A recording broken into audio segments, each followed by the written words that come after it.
Green Bay Packers wasn't meant to be this year. You know, they looked to be rallying late. They were trying to run the table and scrape into the playoffs. They just couldn't get it going. And now we're set for another off season where Aaron Rodgers is going to be going on the Pat McAfee show. He's going to be whinging. He's going to be tweeting. He's going to be garnering a lot of attention. It was a really disappointing season for him, though. He's somebody who I know you and I both bought into on fantasy, but in Football Outsiders, QBR, he was 27th, never eclipsed over 20 points this season. I mean, do you think Aaron Rodgers can bounce back from that going into the next year? Yeah, look, it's probably my worst take of the entire year was calling Aaron Rodgers a great buy, a great dynasty asset. And look, I'm ready to get burnt all over again. I think that where he's fallen in terms of dynasty value, where he's going to probably end up going in drafts next year, you know, we're talking about a guy who's outside the top 20 in current dynasty ADP. I think that if he is in Green Bay next year, another year with Christian Watson, another year with Dubs, potentially another receiver being brought in, or if he gets traded elsewhere, he's going to get to pick where he's going. He's not going to pick a place that's not got back good receiving options. And I think that a lot of the challenges he faced this year were receiver led, as much as, you know, we're also forgetting he played most of the year with a broken thumb, wasn't it? Like, I don't know about you, but I don't particularly fancy throwing a ball with a broken thumb. It's got to hurt quite a bit, and I think that's affected him this year. Yeah, and we just kind of you saw there that Alan Lazard will be out of Green Bay, or he's a free agent at a bare minimum. So there's a lot of decision points for the Packers this year. They need to make a decision on Lazard, who definitely didn't live up to some people's expectations this year. But the young wide receivers, they've got a really nice core between Dubes and Watson.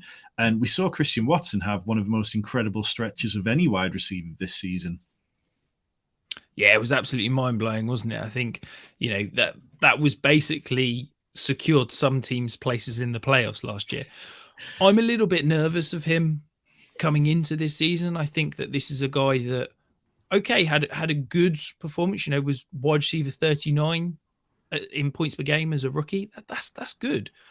But this is a guy that scored 33% of his points from touchdowns. Like, that's probably not sustainable. And I think that looking ahead to next year, I'm a little bit concerned that the hype is going a little bit too far. And at cost, I honestly think I'd prefer Dubs, because I think that he is a more well-rounded receiver.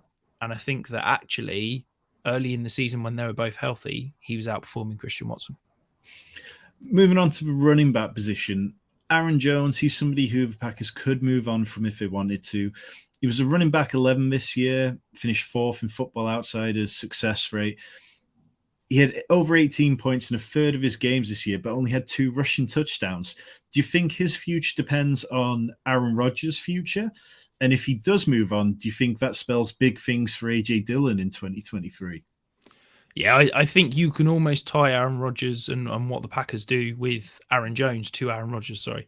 I think that if Aaron Rodgers is back, then Aaron Jones has got to be back as well. And I think that if Aaron Rodgers is traded, then I think that Aaron Jones, you know, they'll need to save as much cap space as possible, and I think that he'll be gone. I think Aaron Jones is now in that world in Dynasty where his production is now going to outweigh his cost. And I think that he's actually gone through that cycle where he's probably quite a nice little win now asset. You're not going to get any return on your investment and kind of future resale value, but actually right now he could do you a nice little asset for a year or two.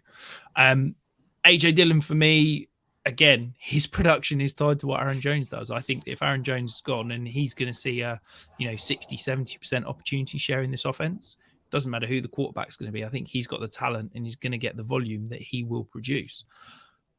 But if Aaron Jones is around again, then I think that AJ Dillon's probably just going to be someone that you don't feel like you can start on any given week, and certainly doesn't have those boom weeks that you'd want to be touching in the best ball.